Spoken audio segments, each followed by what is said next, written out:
আসসালামু আলাইকুম। বিডিফিউজ ইনফোটেনমেন্টে স্বাগত জানাচ্ছি আমি সুরভি দিবা।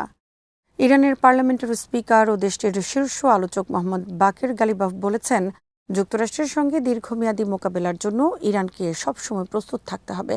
একই সঙ্গে তিনি জোর দিয়ে বলেছেন, হরমুজ প্রণালীতে ইরানের প্রতিষ্ঠিত নিরাপত্তা ও পরিচালনাগত ব্যবস্থা যে কোনো মূল্যে সংরক্ষণ করতে হবে, কারণ এটি দেশের জাতীয় নিরাপত্তার অন্যতম প্রধান ভিত্তি। বুধবার সন্ধ্যায় ইরানি জাতির উদ্দেশ্যে দেয়া এক বার্তায় গালিবাফ বলেন, হরমুজ প্রণালীতে ইরানের নিরাপত্তা ব্যবস্থা বজায় রাখা এবং এই কৌশলগত জলপথ দিয়ে বাণিজ্যিক জাহাজের নিরাপদ ও নির্বিঘ্ন চলাচল নিশ্চিত করা ইরানের জাতীয় নিরাপত্তার সঙ্গে সরাসরি সম্পর্কিত। তিনি জানান, সাম্প্রতিক আলোচনায়ও তেহরান এই ব্যবস্থাকে সুসংহত করার উপর জোর দিয়েছে এবং এটি দুর্বল করার যে কোনো প্রচেষ্টার বিরুদ্ধে দৃঢ় অবস্থান নেবে। আরও বিস্তারিত থাকছে ওয়াহিদ ফারুকীর প্রতিবেদনে।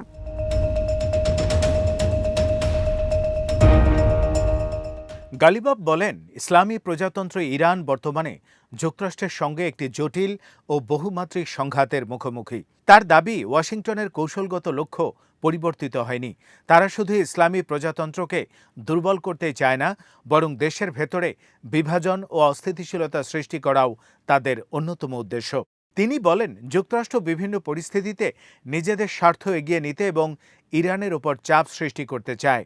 তাই যুদ্ধ হোক বা আলোচনা, উভয় ক্ষেত্রেই ইরানের নীতি হতে হবে বাস্তববাদ, জাতীয় স্বার্থ এবং দীর্ঘমেয়াদী কৌশলগত দৃষ্টিভঙ্গির উপর ভিত্তি করে।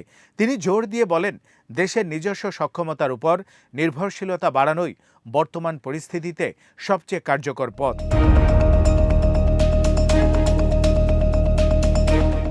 হরমুজ প্রণালীর গুরুত্ব তুলে ধরে গালিবাফ বলেন, এটি ইরানের জাতীয় নিরাপত্তার অন্যতম স্তম্ভ। তার ভাষ্য অনুযায়ী 12 দিনের যুদ্ধের তুলনায় সাম্প্রতিক 40 দিনের সংঘাতে ইরান এই জলপথে নিজেদের নিরাপত্তা ব্যবস্থা আরও কার্যকরভাবে বাস্তবায়ন করতে সক্ষম হয়েছে। কারণ এই অঞ্চলে যে কোনো ধরনের অস্থিরতা সরাসরি ইরানের নিরাপত্তাকে প্রভাবিত করে। তিনি বলেন, হরমুজ প্রণালীতে সর্বোচ্চ নিরাপদ ও নির্বিঘ্ন বাণিজ্যিক নৌযান চলাচল নিশ্চিত করার মাধ্যমে ইরান এই জলপথকে শুধু আন্তর্জাতিক বাণিজ্যের জন্য নয়, বরং নিজের নিরাপত্তা নিশ্চিত করার একটি কার্যকর উদ্যোগে পরিণত করতে চায়।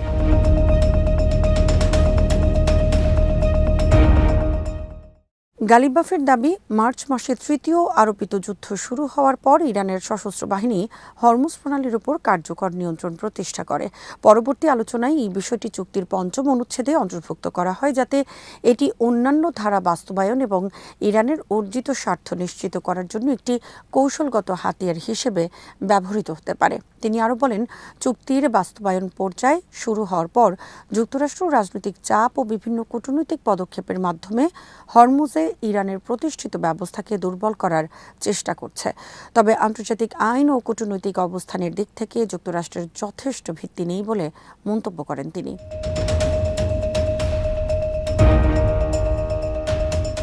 তার ভাষায়, ইরান নিজেদের অর্জিত সাফল্যের ভিত্তিতে দৃঢ়ভাবে অবস্থান বজায় রাখবে এবং কোনো চাপের কাছে নতি স্বীকার করবে না।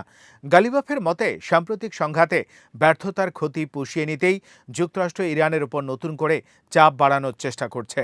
তবে ইরান নিজস্ব শক্তি ও সক্ষমতার উপর নির্ভর করে প্রতিপক্ষকে নিজেদের ইচ্ছা চাপিয়ে দেওয়ার সুযোগ দেবে না। তিনি বলেন, বর্তমান পরিস্থিতিতে আলোচনা মানেই আপোষ নয়, বরং শক্তিশালী প্রতিরক্ষা সক্ষমতার পাশাপাশি কূটনৈতিক আলোচনাও প্রতিরোধ কৌশল এবং জাতীয় স্বার্থ রক্ষার একটি গুরুত্বপূর্ণ অংশ। তার মতে, প্রতিরক্ষা ও কূটনীতিকে পরস্পরের বিকল্প হিসেবে দেখা একটি বড় কৌশলগত ভুল হবে।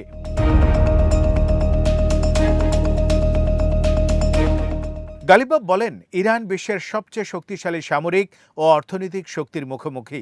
তাই এই বাস্তবতায় সিদ্ধান্ত গ্রহণ ও পদক্ষেপও হতে হবে সমানভাবে গুরুত্বপূর্ণ, বিচক্ষণ, জটিল এবং দীর্ঘমেয়াদী সহনশীলতার ভিত্তিতে।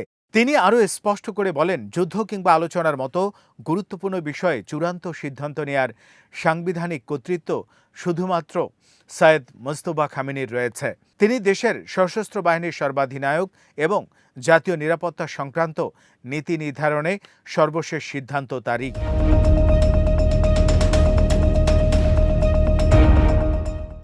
বার্তার শেষাংশে গালিবাফ বলেন, ইরানি জনগণের অধিকার রক্ষা এবং চূড়ান্ত বিজয় অর্জনের জন্য সর্বোচ্চ নেতার নির্দেশনা অনুসরণ করা অপরিহার্য।